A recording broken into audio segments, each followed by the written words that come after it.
লাখ কেন কোটি টাকা দিলেও এই ভর্তা পাওয়া যাবে না। ধোটা ভাতের সাথে এইরকম একটা ভর্তা যদি থাকে তাহলে জীবনে আর সত্যি কি কিছু চাই? আমি শিওর তোমরা যদি এই ভর্তাটা একবার খাও তাহলে এর প্রেমে একবার না বারবার পড়বে। ছোট থেকে বড় প্রত্যেকের পছন্দ হবে, এত দারুণ খেতে লাগে। আর এই ভর্তাটা স্বাদে রূপে গন্ধে মানে সব কিছুতে একদম মাথা নষ্ট, এতটাই স্বাদ হয় খেতে। তো ভর্তা কিসের বানাচ্ছি সেটাই সবার প্রশ্ন, দেখে নিলে আজকে বানাচ্ছি পেঁয়াজ কলি দিয়ে এই ভর্তাটা।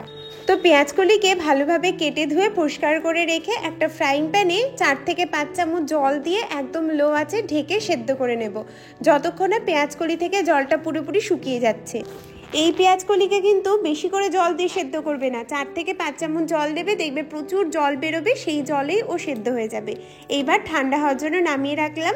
3 থেকে 4 চামচ সরষের তেলের মধ্যে পেঁয়াজগুলোকে ম্যাক্সিমাম 2 থেকে 3 মিনিট হাই ফ্লেমে ভেজে নামিয়ে রাখবো। একদম কড়কড়া করে ভাজতেই যাবে না, তাহলে কিন্তু পেঁয়াজ কলিগুলো শক্ত হয়ে যাবে, ভর্তা কিন্তু খেতে ভালো হবে না। নতুন আলু নিয়েছি একটা মিডিয়াম সাইজের, সেগুলোকে ডুমডুম করে কেটে নিচ্ছি। আর এই নতুন আলু এত টেস্ট হয়, সেটা মাংস দিয়ে খাও বা আলুর ভর্তা বানিয়ে খাও বা আলু ভাজা খাও বা ডিমের ঝোলেই খাও না কেন, এই নতুন আলু দিয়ে যাই বানায় না কেন সেটাই সুস্বাদু হয়। এবার সেই ফ্রাইং প্যানের মধ্যে 2টো কাঁচা লঙ্কা, একটা টমেটো ডুমডুম করে কেটে রাখা আর আলুগুলো দিয়ে দিলাম, আর দিয়ে দিলাম 10 থেকে 12 কোয়া রসুন। এইটাকে ঢেকে ঢেকে হলুদ লবণ দিয়ে বেশ মাখা মাখা ভাজা করে নামিয়ে রাখবো। টমেটোটাও সুন্দর ভাজা হয়ে যাবে আর রসুনটাও ভালো মতো সেদ্ধ প্লাস ভাজা দুটোই কিন্তু হয়ে যাবে। নামিয়ে রাখলাম। এবার এই ফ্রাইং প্যানেই দিয়ে দেবো পেঁয়াজ কুচি। তবে পেঁয়াজটা দুরকমভাবে কাটছি, ভালো করে দেখে নাও। পেঁয়াজটাকে আমি যেমন চিলি চিকেনের পেঁয়াজ কাটে এরকম একটু মোটা মোটা করে একবার কেটেছি, মানে একটা পেঁয়াজ, আর অর্ধেকটা পেঁয়াজ আমি একদম পাতলা পাতলা করে কেটেছি। দুটোরই কাজ আছে। তো সেই তেলের মধ্যেই প্রথমে ডুমডুম করে কেটে রাখা পেঁয়াজটাকে ভেজে আলুর সাথে নিচে নামিয়ে রাখলাম। আর তারপর শুকনো লঙ্কা ছাড়া ভর্তা জমে নাকি, তো শুকনো লঙ্কা নিয়েছি বেশ খানিকটা, তোমরা আরও বেশিও দিতে পারো। সেটাকে ভালো করে শুকনো খোলায় ভেজে নিয়েছি। স্বাদ মতো লবণ দিয়ে হাত দিয়ে ভালো করে ডলে ডলে মেখে নিতে হবে।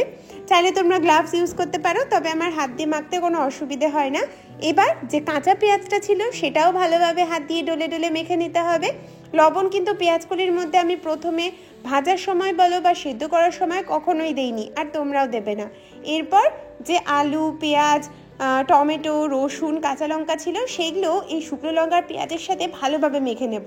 একদম মিহি করে মাখবে না, আলুটা একটু ডুমডুম থাকবে, তবে রসুনগুলো চেষ্টা করবে সমস্ত কিছু গলিয়ে দেওয়ার। পেঁয়াজ কলি দেওয়ার পর পেঁয়াজ কলিটাকেও ভালো মতো হাত দিয়ে মেখে নিতে হবে। চাইলে এরকম অবস্থাতেও ভর্তাটাতে কাঁচা সরষের তেল দিয়ে পরিবেশন করতে পারো বা মানে গরম ভাতের সাথে খেতে পারো।